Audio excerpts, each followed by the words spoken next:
வணக்கம். நான் உங்கள் அன்பான சயின்டிபிக் வேதிக் அஸ்ட்ராலஜி பேசுகிறேன். நல்லது நினைப்போம், நல்லதே நடக்கும்.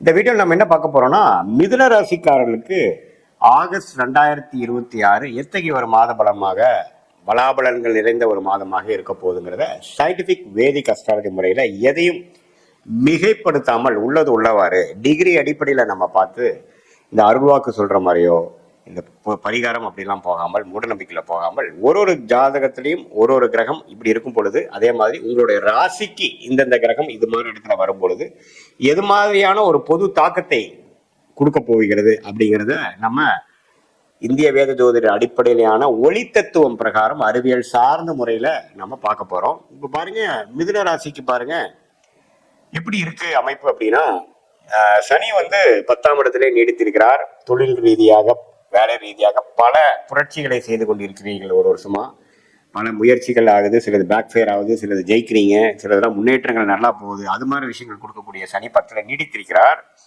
குரு 2ஆம் இடத்துல தன குடும்ப வாக்குஸ்தானத்திலிருந்து 8, 6, 10 பார்க்கிறார். ஸோ நிறைய கடன் கொடுக்கக்கூடிய விஷயங்கள், கடனை அடைக்கக்கூடிய விஷயங்கள், பணம் போக்குவரத்து அதிகமாக இருக்கக்கூடிய அமைப்பு, வருமானம் பல வகையில வரக்கூடிய அமைப்பு, அதே சமயத்துல கொஞ்சம் தூர பிரதேசம், நிறைய டிராவலிங் கொடுக்கக்கூடிய அமைப்பு, வேலை மாற்றங்களை கொடுக்கக்கூடிய அமைப்பு, தொழில நம்ம ஊக்கத்தோட அதிக முயற்சியோட நிறைய லாபத்தை எடுக்கக்கூடிய அமைப்பு, இது எல்லாமே கொடுக்கக்கூடியது இருக்கு. ஸோ இந்த குரு 2ஆம் இடத்துல இருக்கிறது அருமையான ஒரு விஷயமாக இருக்கு. அதே சமயத்துல ராகு கேதுகள் பார்த்தீங்கன்னா, ராகு 9லும் கேது 3லும் இருக்கிறது ஓரளவுக்கு முயற்சிகளை எடுக்கக்கூடிய அமைப்புகள், அதுக்கு தகுந்த மாதிரி ஒரு பலன்களை எடுக்கக்கூடிய அமைப்புகள் தவறு இல்லை. இப்போ ராசி அதிபதியாகிய புதன் பாருங்க, ஒரு 2 நாளுக்கு அப்புறம் உங்களுக்கு கடகத்துக்குள்ள ஆகஸ்ட் 2, 3லயே பாத்தீங்கன்னா குருவோட சேர்றாரு. கிட்டத்தட்ட 3 வாரத்துக்கு குருவோட சேர்றது ராசி அதிபதி அப்படி இருக்கிறது அருமை. ஸோ எப்போ ராசி அதிபதி குருவோட சேர்ந்து 2ஆம் இடத்துல இருக்கும் பொழுது நல்ல பணம் வரவுக்காக சில யுக்தியான வேலைகள், கெட்டிக்காரத்தனமா சில முயற்சிகள் செய்வது, கெட்டிக்காரத்தனமா சில முடிவுகளை செய்வது, அது மூலமா பலன்களை பெறுவது, மாணவர்கள் நல்லா படிக்கிறது, பயங்கர மெமரி பவரை கொண்டு நல்ல ரிசல்ட் கொண்டு வர்றது, இது வரைக்கும் புரியாத விஷயம்லாம் கொஞ்சம் புரியுறது, வாழ்க்கையில நம்ம தெளிவு பெறுவது, நிறைய விஷயங்கள் முடிவெடுக்க முடியாத விஷயத்தையே டக்குன்னு முடிவெடுக்கிறது. ஏன்னா புதன் குருவோட சேருது, சூரியனோட சேரும் பொழுது நிபுணத்துவம் பெற்று வாழ்க்கையில சில நல்ல ஒரு மேல்நிலையான சில அமைப்புகள், பல 6 மாசமா சில முடிவுகள் எடுக்க முடியாதவங்க டக்குன்னு எடுத்துருவாங்க. அடுத்த லெவலுக்கு போகக்கூடிய அமைப்புகள், கொஞ்சம் சொகுசா இருக்கக்கூடிய அமைப்புகள், ரிஸ்கை குறைக்கக்கூடிய அமைப்புகள், அதே மாதிரி இது மாதிரி ஐடி, சாஃப்ட்வேர், அக்கௌண்டிங், ஆடிட்டிங், அது மாதிரி லைன்ல இருக்கிறவங்களுக்குலாம் நல்ல மேன்மை, நல்ல growth, டக்குன்னு ஒரு ஆஃபர், டக்குன்னு ஒரு ஆப்பர்ச்சுனிட்டி, இது வரைக்கும் புலப்படாத விஷயங்கள் புலப்படுதல், இது மாதிரி பல நல்ல விஷயங்களை கொடுக்கக்கூடிய ஒரு அமைப்பாக ராசி அதிபதி குருவோட சேர்க்கறனாலையும் சூரியனோட சேர்ந்து எந்த விதத்திலும் தவறான ஒரு சனி செவ்வாய் பார்வையில் இருக்காதனால மூளை நல்லா வேலை செய்யும், நல்லா சுறுசுறுப்பாக இயங்கக்கூடிய அமைப்புகள் இருக்கு. மாசத்தின் கடைசி 7 நாளுக்கும் பார்த்தீங்கன்னா அவர் சிம்மத்துக்கு போறாரே ஒழிய அதுவும் தப்பு இல்லை. ஸோ ஓரளவுக்கு அந்த மிதுன ராசிக்காரர்கள் அலர்ட்டா இருக்கக்கூடிய அமைப்பு, வாழ்க்கையில என்னென்ன செய்யணுமோ ஒன்று விடாமல் அடுத்தடுத்து செய்து லேசினஸ் என்று சொல்லப்படுகிற அந்த சோர்வு, மனசோர்வு, சோம்பேறித்தனம் இதெல்லாம் கொஞ்சம் குறைத்து சுறுசுறுப்பாக இயங்கக்கூடிய ஒரு மாதமாகவும், சில விஷயங்கள் வாழ்க்கையில பெறக்கூடிய ஒரு மாதமாகவும் இருக்கு. சுக்கிரன் 4ஆம் இடத்திலேயே நீடித்திருக்கிறது நல்ல அமைப்பு தான்.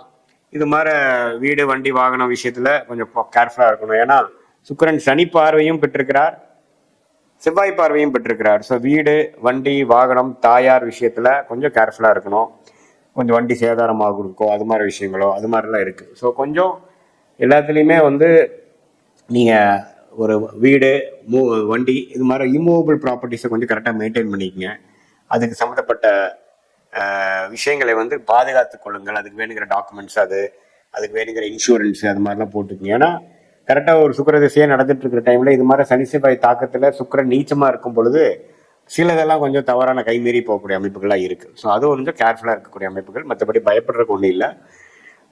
கடன் வரும், அடுத்தவங்களோட பணம் வைத்து நீங்க சம்பாதிக்கக்கூடிய அமைப்பு, ஒரு கடன் வாங்கி ஒரு கடன் அடைக்கக்கூடிய அமைப்பு, அது மூலமா ஒரு பிசினஸ் ஆரம்பிக்கக்கூடிய அமைப்பு, அது மூலமா லாபம் பெறக்கூடிய அமைப்பு, இடம் மாற்றங்கள், ஒரு வெளிநாடு போகணும்னு நினைக்கிறவங்க வெளிநாடு போயிட்டு வர மாதிரி ஒரு அமைப்பு, விசா படிக்கிறதுக்காக போறவங்களுக்கு டக்குன்னு விசா கிடைக்கக்கூடிய அமைப்பு, விளையாட்டுத்துறையில் இருக்கிறவங்களுக்கு நல்லா டிராவலிங் ஆகக்கூடிய அமைப்பு, வெளி மாநிலத்தை போகக்கூடிய அமைப்பு, ஷேர் மார்க்கெட்ல நல்லா போட்ட காசு ப்ராஃபிட் எடுக்கக்கூடிய அமைப்பு, இது எல்லாமே அந்த 8ஆம் இடம் வலுக்கிறதுனால ஒரு நல்ல அமைப்பு இருக்குங்க.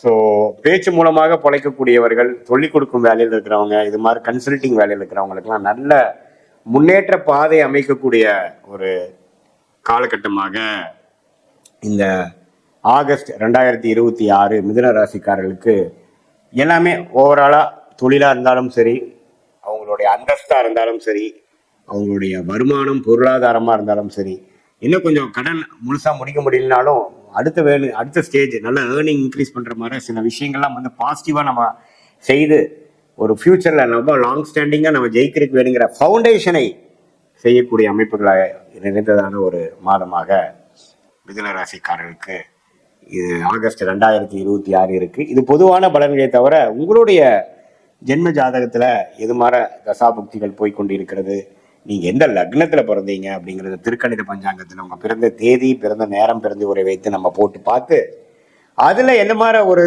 விஷயங்கள் போய்கொண்டிருக்கிறது, உங்களுடைய லக்னத்துக்கும் ராசிக்கும் உள்ள வேறுபாடுகள் என்ன, எந்தெந்த கிரகம் அதிகமான வலிமையாக இருக்கிறது, இப்ப நம்ம பேசிட்டு இருக்கக்கூடிய தச புக்தி நாதன்கள் வந்து கோச்சாரத்துல எப்படி இருக்குங்கிறதை முதல் சொன்ன பொது பலனையும் சேர்த்து வைத்து பார்க்கும் பொழுது உண்மையுமே அடுத்து வரக்கூடிய ஷார்ட் டேர்ம் என்ன, லாங் டேர்ம் என்ன, எது மாதிரி விஷயங்கள் நமக்கு தென்படுகிறது, எது மாதிரி விஷயங்கள் நம்ம வந்து சூஸ் பண்ணலாம், எது மாதிரி விஷயங்கள் நம்ம சூஸ் பண்ண வேண்டாம், எப்படி பண்ணா நம்ம ஜெயிக்க முடியும், எந்த துறை நமக்கு சாதகமா இருக்கு, எந்த காலகட்டத்துல நமக்கு நிவர்த்தி வருது, எந்த காலகட்டத்துல நமக்கு கடன் அடையுது, எந்த காலகட்டத்துல நமக்கு வந்து வம்பு வழக்குகள் பிரச்சனையை நீங்கி கொஞ்சம் பிரச்சனை இல்லாத வாழ்க்கையா நம்ம வாழ போறோம், எப்போ நமக்கு next level of changes in job, next level of progress in business, எப்போ நம்ம வந்து அடுத்த லெவலுக்கு போக முடியும், வெளிநாடு வாய்ப்புகள் எப்போ, வேலை வந்து தேடிட்டு இருக்கிறவங்க வேலை எப்போ கிடைக்கும், அது மாதிரி விஷயங்கள்லாம் உங்களுடைய ஜாதகத்துல தசாபுக்தி அந்தர சூக்ஷமம் அடிப்படையில போட்டு அதுக்கு தகுந்த மாதிரி முடிவுகளை நம்ம